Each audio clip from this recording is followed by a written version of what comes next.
Good morning, good evening, good afternoon, wherever you are in the world, and a really warm welcome to my radio show, Let's Talk Relationships and Life.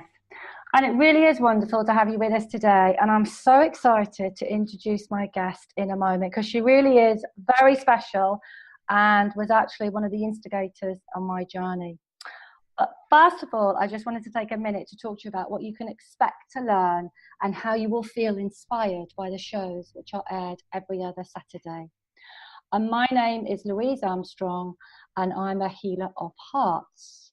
And I have a huge passion and drive all about relationships. And this really stems from my own personal transformation. And now I'm hugely motivated to take the relationship I've been building over the last 2 years to a completely new level.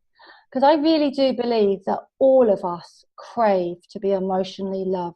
And that might be on a romantic level, personal, friendships. But if we're really unable to make this connection, it's because we're emotionally wounded ourselves. So self-love is the first step in healing before we can look at those emotional love connections with others. And so many of us struggle with relationships. And perhaps right now you're going through a breakup. Maybe you're recently divorced, or your partner's had an affair. Perhaps you're struggling with your mother or your father, or maybe your children, or perhaps your husband's just left you, or a work colleague has let you down badly. This is where we come in, because we're going to really help you heal those wounds, love yourself, and make those emotional connections once again. Now, I feel it's about time in my life to start inviting others to share their expertise. So this is a chance where you're going to meet amazing coaches, therapists, motivators, and public speakers. And they're going to share their knowledge and expertise and help you in every aspect of your relationship. Because life is all about relationships. The better the connection, the better the quality of life. Right, so now I'm going to introduce you to the wonderful, inspirational Natalie Ledwell. Hi, Natalie. Hi, Louise. Awesome to be here. Thank you for thinking of me, and I'm very excited about what we're going to share today. As you know, I've had a few relationship situations happening recently, so I'm really looking forward to sharing some information with your listeners and with you. Yeah, fantastic. Thank you so much. And before I just introduce Natalie and her bio, I just want to say how Natalie is a very influential lady anyway. But for me personally, she actually started me on my journey of personal growth, of the healing with my mother, because that's been a very traumatic relationship in my life. And if it really wasn't for Natalie and her fantastic program, the USM, the Ultimate Success Masterclass, I honestly wouldn't be where I am. And it was from that started my personal transformation. And I was actually invited and trained myself to be a coach. So Natalie, you are, really a huge part of my life, as I know you are many, many others. But I really it's very exciting for me to be this side of interviewing as opposed to the other side. So fantastic, very, very excited. So Natalie's going to talk to us today about how to use visualization and the law of attraction to create fulfilling and meaningful, passionate relationships. And that really is key. Natalie is the bestseller author, the host of The Inspiration Show, co-host of cable TV show Wake Up, and co-founder of My Movies, the hugely successful and revolutionary personal development company that has reached now, over 4 million people worldwide. Wow, that's really something. But right now, she's actually currently working on a brand new, groundbreaking program entitled Self-Growth Studies, which is a really powerful children's curriculum designed to help young people from the ages of 5 to 18 in establishing a strong foundation that will give them tools for the rest of their lives. And this pilot program is right now being used across Australia and New Zealand, and with she's got plans to bring it right across the world in 2018. Wow, wow, wow, wow. So without further ado, we want to listen to you. Okay. So what do you got for me? What are my questions? What have I got? Well, it's actually just a conversation, but first things here. I know we want to get into the visualization, because that is key to create anything we want in life, and that's one of the things you really ingrained into me, Natalie, along with the law of attraction. But I want to talk in the very first step about how to be clear in what they want in a relationship. So if somebody wants a relationship in life, but they just want to be happy, they just want this, they just want that. How do we get that clarity in what we really want? Yeah, I mean, I think, a good place to start, I think, for a lot of people is that because we seem to be very clear about what we don't want.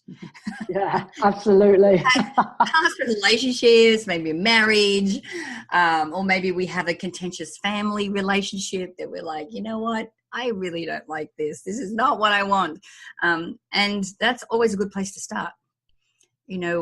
I have I'm actually in a new relationship right now, which is very exciting. Oh, that's exciting. So my husband and I separated 4 years ago. We broke up about 4 years ago, and and we have we have an amazing situation. We're still very good friends. We're still business partners.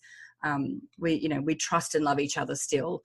We're just not meant to be married. We want we're at this point in our life, we want something different, and we were able to recognize that was great. Yeah.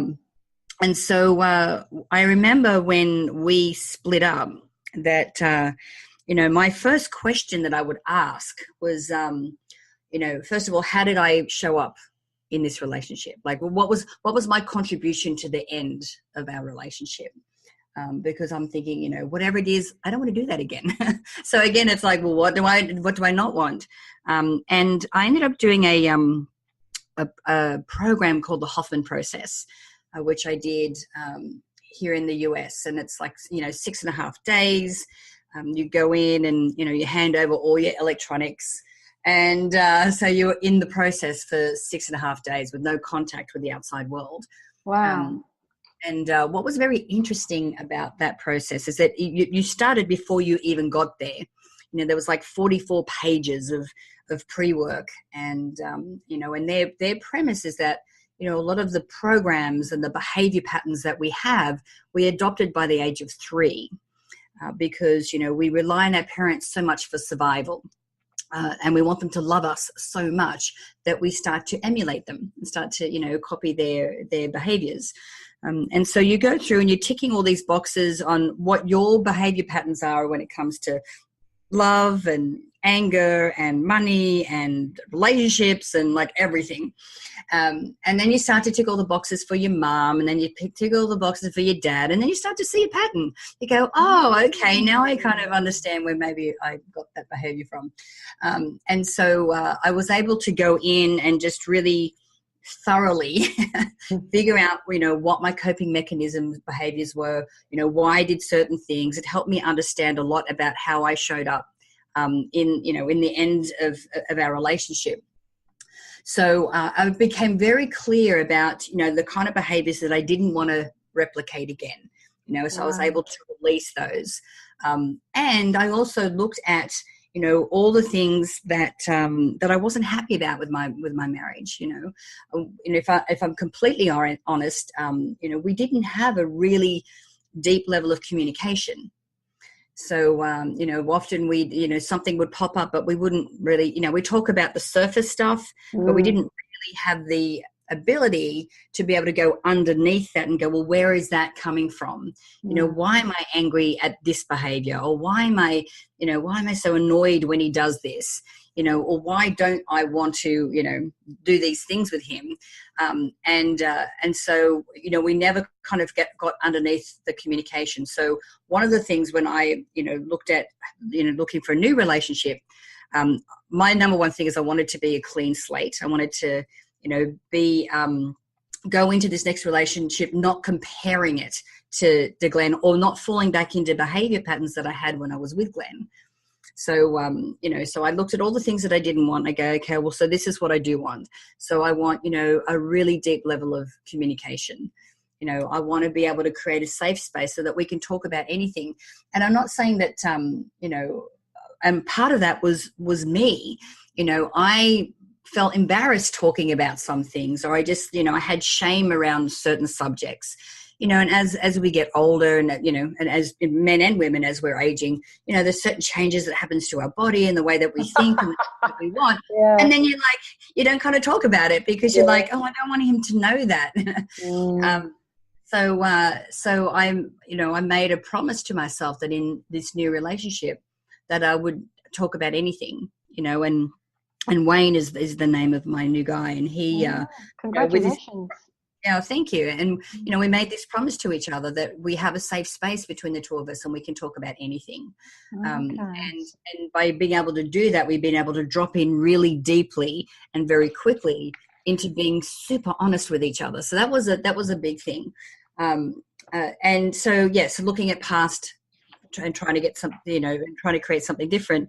The other thing is, and looking at couples around us, who I really, admire as a couple, and looking some of the characteristics of them, and going, because, we honestly, no one knows what goes on behind closed doors.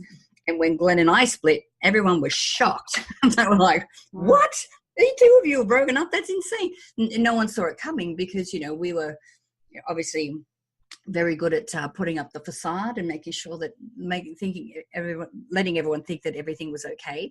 And, that was one of my coping mechanisms. And I realized after doing Hoffman where that came from. And I'm like, I'm not going to do that anymore. Being